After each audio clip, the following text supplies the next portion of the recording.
नमस्कार। सच की तो उत्तराखंड की हो। हम आज यहाँ हल्द्वानी और हल्द्वानी में हैं तहसील परिसर में, और तहसील परिसर में आप देख पा रहे होंगे मेरे पीछे जो इतना बड़ा रेला दिख रहा है, ये रेला इस महासभा में वकीलों ने सरकार को दो टूक चेतावनी देते हुए कहा कि वह वर्चुअल को छोड़े और वकीलों के साथ छेड़खानी न करे, वरना सरकार को बहुत हाईकोर्ट को यहाँ से शिफ्ट नहीं होने के लिए अपना महत्वपूर्ण योगदान दिया था। देख सकते तब हम कहना चाह रहे हैं मित्रों कि जो चीजें हैं जो अभी बहुत स्मूथली चल रही है, जिनको अधिवक्ता वर्ग बहुत ईमानदारी के साथ उनके साथ जुड़े हुए वो तमाम लोग बहुत ईमानदारी के साथ काम कर रहे हैं, उसको उसी तरीके से होने दो। उस पर अगर आप उस पर भी डाका डालने की कोशिश करेंगे, ये डाका सरकार को बहुत महंगा पड़ेगा। उस सरकार में बैठे हुए जो तमाम लोग ये सोच रहे हैं कि हम आम जनता की तरफ वकीलों को भी बहुत हल्के से, बहुत एक डंडे से हाँक लेंगे, ऐसा संभव नहीं है। और कमोवेश उत्तराखंड में आज भी बहुत सारे एडवोकेट इस बात को बहुत अच्छी तरह जानते हैं कि सत्ता कैसे परिवर्तित होती है, सत्ता में बैठे हुक्मरानों की आदतों को कैसे ठीक किया जा सकता है, सत्ता में बैठे हुए बेलगाम लोगों की लगाम को कैसे कसा जा सकता है, ये एडवोकेट बहुत अच्छी तरह जानते हैं। और इसलिए मित्रों, जो भी निर्णय आज यहाँ से होगा, हम लोग भी अल्मोड़ा में कमोवेश आंशिक और पूर्ण रूपेण 19 तारीख से, पिछले 19 तारीख से जब से दिवाकर पांडे जी का मेरे को फोन आया कि महेश भाई आप भी अल्मोड़ा में कुछ कीजिए, हम 19 तारीख से लगातार कर रहे हैं। 19 तारीख को हमने आदरणीय अध्यक्ष बार काउंसिल ऑफ उत्तराखंड आपको भी पत्र दिया कि हमने तब भी कहा था, 19 तारीख को ही कहा था पत्र के माध्यम से आदरणीय अध्यक्ष जी को कि एकरूपता पूरे इस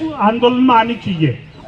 हमारे साथ हैं हुकुम सिंह कुंवर जी, जो वरिष्ठ अधिवक्ता हैं और पिछले एक हफ्ते से ज़्यादा समय से ये लोग वर्चुअल ऑनलाइन रजिस्ट्री का विरोध कर रहे हैं। किस तरह समझते हैं कि वर्चुअल रैली नुकसानदायक होगी, उससे साइबर अपराध हो सकता है, क्या कहते हैं? देखिए, जो ऑनलाइन व्यवस्था है उससे एक तो आम जनता को भी बहुत परेशानी है, क्योंकि अधिवक्ता के थ्रू हम कहते हैं तो हमें उनको अधिवक्ताओं को, आम जनता को कानूनी राय भी मिल जाती है। जैसे मैरिज सर्टिफिकेट है, वसीयत लिखी जाती है, और भी भूमि की रजिस्ट्री है, और भी जो हमारे काम होते हैं इसके रजिस्ट्रेशन वसीयत से लगा। तो मैं समझता हूँ कानूनी राय से अगर कुछ बनता है तो मैनुअली बहुत दिक्कत पब्लिक को नहीं आती है। ऑनलाइन में कभी कभी ऐसा होता है कि पैसा ज़्यादा जमा हो गया तो कभी वापस नहीं मिलता है। तो जो मैनुअल जो होता है, मैनुअल में जो चीज़ें गलत होती है तो उस समय ठीक हो जाती है।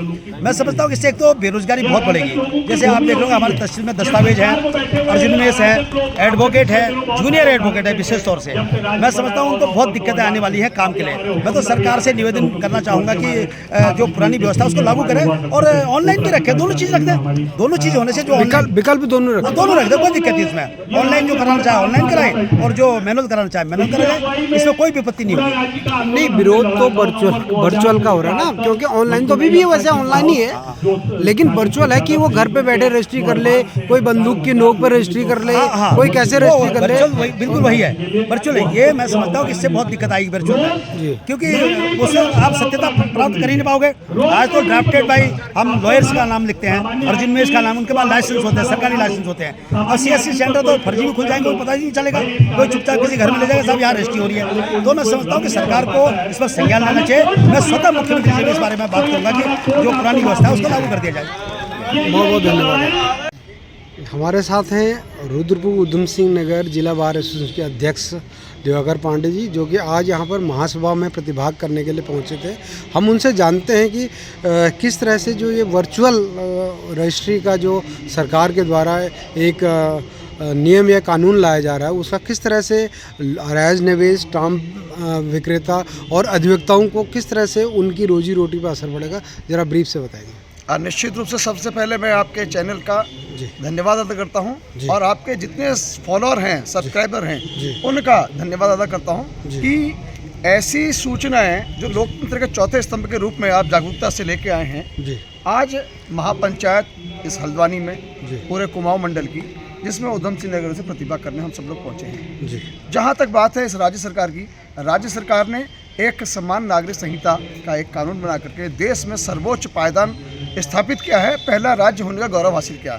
इस गौरव के साथ साथ उस कानून में जो कुछ खामियां हैं, जो खामियां हैं, उन पे मैं ज़रा सा बिंदुवार आपका ध्यान आकर्षित कराऊंगा कि जैसे आज एआई के दौर में जहां आर्टिफिशियल इंटेलिजेंस के माध्यम से कोई भी किसी की आवाज़, किसी का चित्र बना करके वो व्यवस्था को, जैसे कोई ज़मीन का मामला है, पहले तो हम सीधे सीधे आते थे, उसमें कई बैरिकेड्स होते थे और सीधे आए और उसको डर भय ना हो इसका एक बात पहचान कर लेता था संबंधित अधिकारी और उसके बाद वो रजिस्ट्री करता था।